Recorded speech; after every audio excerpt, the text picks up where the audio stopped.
Salutations, ici Talentir pour un nouveau rapport de bataille pour Kings of War 3ème édition opposant les Frères de la Marche aux Orques de la Faille sur le scénario Domination à 2000 points.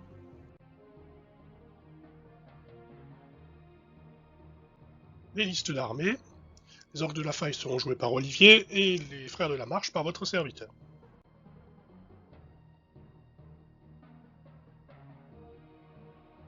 Le déploiement des armées.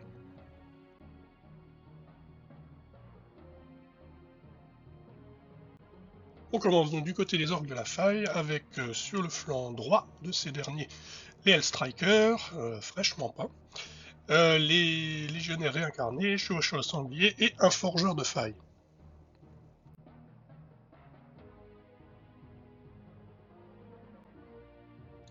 Et sur la gauche, le géant, le régiment de légionnaires de la faille, le tambour, l'hôtel forge aux foudres, un deuxième régiment de légionnaires réincarnés avec l'invocateur des tempêtes et une horde de légionnaires de la faille.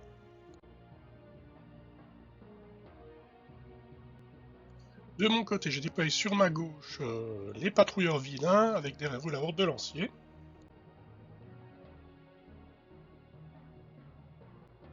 Au centre, le régiment d'épéistes et la horde de paladins tueurs de monstres que j'ai mis dans la forêt. Ils sont commandés par le parangon paladin, le chevalier monté, le mage de guerre en seconde ligne, le phénix et le prêtre.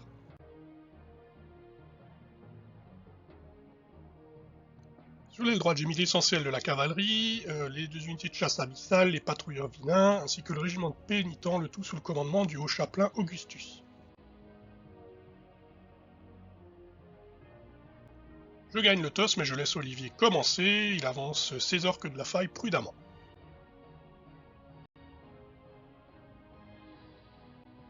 Pareil sur l'autre flanc.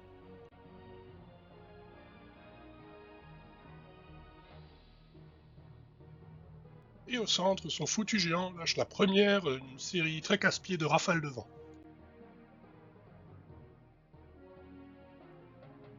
Qui repousse donc un de mes régiments de cavalerie de 4 pouces en arrière, m'empêchant donc de faire une charge combinée de mes deux unités de cavalerie au besoin.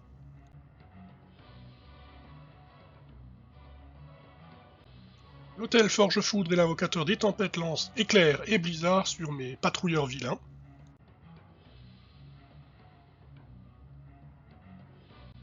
Qui se font proprement détruire.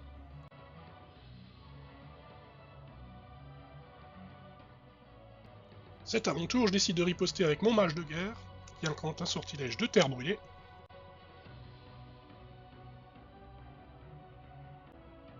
Je cible pour ce faire les chevaucheurs de sangliers, qui perdront le plus avec ce type de sort. Pour le reste, j'ai pas trop avancé, du coup Olivier décide de prendre l'initiative. Évidemment, je me prends une double charge des chevaucheurs de sangliers et des Hellstrikers, mais en même temps, c'était prévisible. Le tout sur mon petit régiment d'épéistes. Malgré la terre brûlée, les chevaucheurs de sangliers reçoivent tout de même une ménopée du fléau pour compenser de la part du forgeur de faille. Et ce sera de l'overkill puisque les deux régiments ne font qu'une bouchée de mes pauvres fantassins.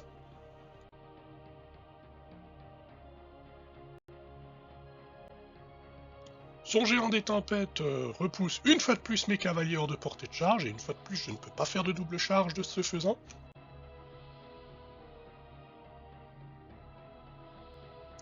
Et les projectiles sur mes pénitents font à nouveau des dégâts, et cette fois-ci mon unité est ébranlée, elle évite d'être détruite grâce à la présence du haut chapelain Augustus qui a ralliement. Mais c'était juste, hein. Mes épéistes ont été massacrés, à moi de riposter. J'approche d'abord mon phénix pour mettre les Hellstrikers et les chevaucheurs de sangliers dans l'aura du linceul de mort. Ça fait toujours un point de vie qui s'avérera décisif. Mon parangon paladin charge le flanc des chevaucheurs de sangliers tandis que mes paladins tueurs de monstres sortent de la forêt pour charger de face.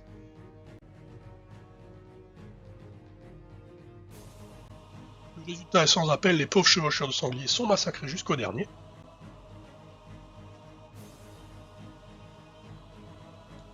À côté, les patrouilleurs vilains se placent devant les légionnaires réincarnés pour protéger les flancs des lanciers qui, eux, engagent les Hellstrikers. Le mage de guerre renforce l'unité par une mélopée du fléau, et j'obtiens de bons résultats, que ce soit à l'attaque ou au jet de morale, puisque grâce au linceul de mort et à sa petite blessure, je parviens à ébranler les Hellstrikers du premier coup.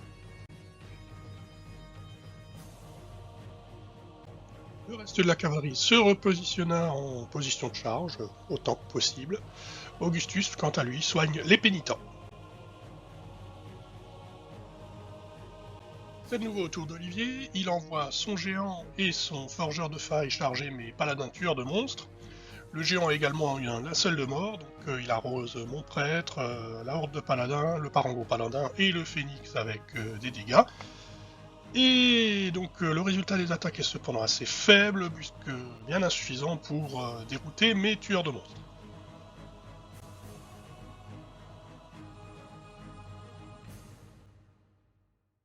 À droite, le reste de l'armée orque avançait pour engager l'ennemi au plus vite. L'invocateur de tempête relance son blizzard sur mes pénitents. Cette fois-ci, on pensait qu'ils allaient y passer, mais une fois de plus, grâce à un mauvais jet de morale de mon adversaire, qui n'a vraiment pas de chance au dé, il faut le dire, et surtout à cause du ralliement de Augustus, eh bien, les pénitents sont toujours ébranlés, mais toujours là.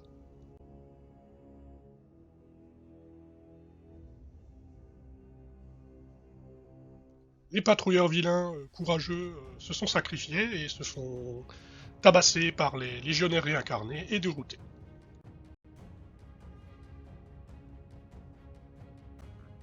Je décide de tenter de contrecharger le forgeur de failles avec mes paladins pour faire une charge irrésistible sur le géant. Et comme à chaque fois qu'on essaye ça dans nos parties entre nous, n'est-ce pas Nicolas? Eh bien on rate. Donc, ce dernier est ébranlé, mais il n'est pas détruit et mon unité est bloquée sur place. Heureusement, j'ai un peu plus de réussite au niveau du soin, puisque le phénix et le prêtre avec le sort prière du martyr font carton plein sur mes paladins tueurs de monstres qui soignent tous leurs blessures.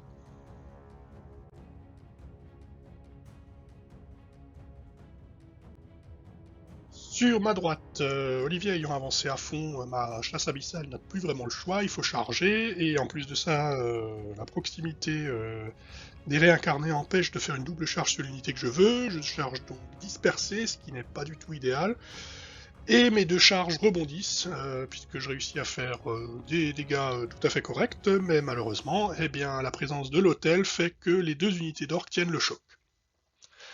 Et ce qui devait arriver arriva, évidemment. Dans la foulée, la légion de légionnaires de la faille me tombe sur le flanc de l'une de mes cavaleries, celle qui est la plus à droite.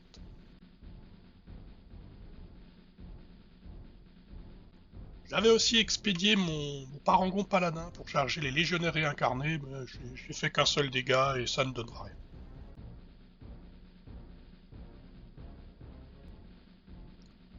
Ayant échoué avec le forgeur de faille, eh bien je me retrouve à la merci d'une nouvelle charge du géant. Le forgeur de faille se désengage et le géant charge.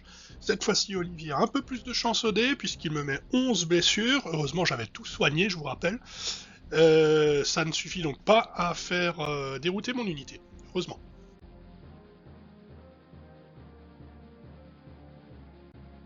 À droite, ça ne s'annonce pas du tout aussi bien.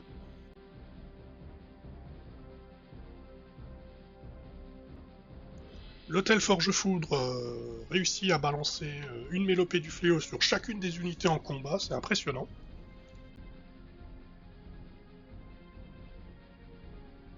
L'issue est prévisible puisque ma chasse abyssale qui se trouve à droite est donc dispersée sous les coups furieux des orques.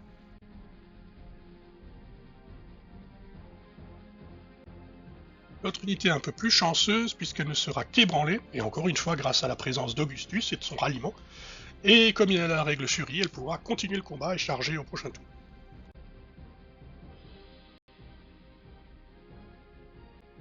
Par contre, j'avoue avoir totalement abandonné les pénitents à leur sort, et Olivier se fait un plaisir de les massacrer avec un nouveau blizzard.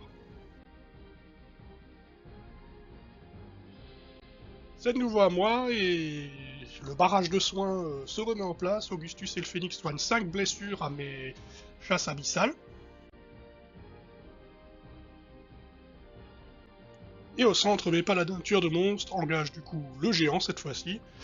Eh bien cette fois-ci j'ai bénéficié de la règle vicieux, puisqu'ils ont la règle vicieux mais que contre les titans et les monstres, donc ça tombait bien, ils l'ont, et ça va s'avérer assez payant, on voit visiblement qu'ils n'aiment pas du tout les gros monstres. Donc avec également une petite mélopée du fléau envoyée par mon mage de guerre qui travaille très bien dans son rôle de support, eh bien il déchaîne un ouragan de fureur qui abat le géant en une seule charge, en plus d'être soigné également par le prêtre avec sa prière du martyr.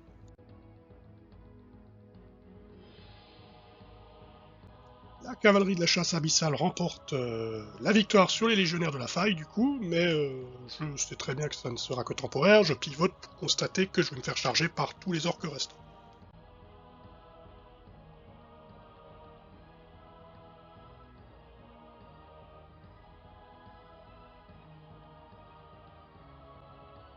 Les deux unités d'orques me tombent dessus, avec même le tambour en prime sur le flanc, mais cette fois-ci l'hôtel de Forgefaille réussit pas sa mélopée du fléau.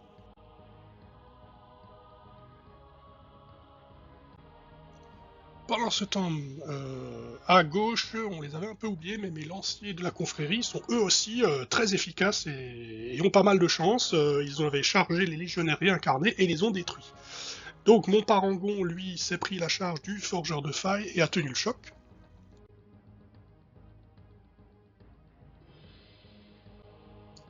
Retour à droite, c'est donc à mon tour. Mes chevaliers ont été taillés en pièces, sans surprise, mais le phénix ancien, je le place devant l'ennemi pour leur faire profiter de mon linceul de mort avant d'envoyer une boule de feu qui carbonise les légionnaires réincarnés qui avaient déjà subi quelques pertes à cause de la charge initiale des chevaliers. J'avais hésité à balancer également l'éclair du mage sur eux pour assurer le coup, mais j'ai décidé d'être joueur et de le lancer plutôt sur le tambour. Mon pari paye, puisque j'arrive également à électrocuter à mort le tambour de guerre. Et ce qui est encore pire pour mon adversaire, c'est qu'un nouveau round de soins du prêtre prière du martyr ainsi que d'Augustus a totalement soigné à nouveau toutes les blessures des paladins tueurs de monstres. Cela n'empêche tout de même pas les légionnaires de la faille et l'hôtel de guerre de se jeter sur mon phénix et de le détruire, parce qu'il a beau être très efficace et utile, il reste en carton.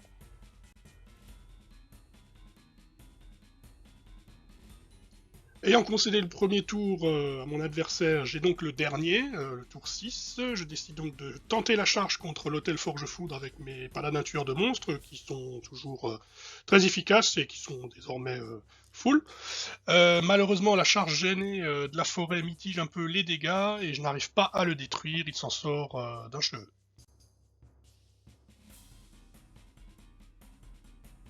Heureusement pour moi, il n'y aura pas de tour 7. En termes de jeu, donc, on calcule les points qui sont à 12 pouces du centre de table conformément au scénario domination. De mon côté, côté frère de la marche, j'ai les lanciers, la horde de lanciers et la horde de pas la nature de monstres, qui sont les deux derniers trucs qui ont une puissance d'unité. Ils ont 4 chacun, donc ça fait 8 points pour moi. Côté Olivier, il a encore son hôtel Forgefaille, qui en tant que titan a une PU de 2, et sa horde de légionnaires de la faille, PU 4, ce qui fait un total de 6.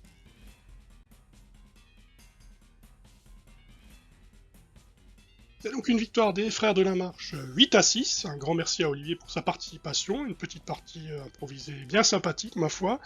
Je suis plutôt satisfait de cette liste qui s'est avérée vraiment cauchemar à affronter dans bien des aspects.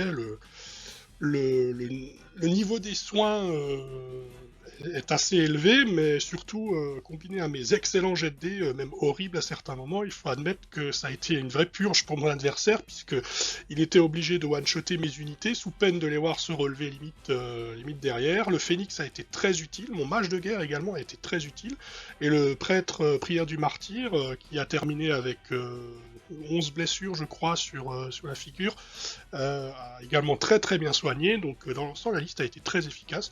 La liste Orque Forgefaille était assez impressionnante également, il y avait une sacrée force de frappe, mais malheureusement le problème c'est qu'Olivier avait une bonne tactique, il avait également un meilleur placement je trouve que moi au final, mais il avait vraiment pas le soutien des dés, mais genre vraiment pas. Donc ça a été compliqué. Finalement ça se termine quand même un peu plus serré qu'on aurait pu le penser, mais dans l'ensemble donc une très bonne partie. Voilà, donc encore merci à Olivier. J'espère que ce rapport vous aura plu. Je vous dis à la prochaine fois et d'ici là, que les dés vous sourient.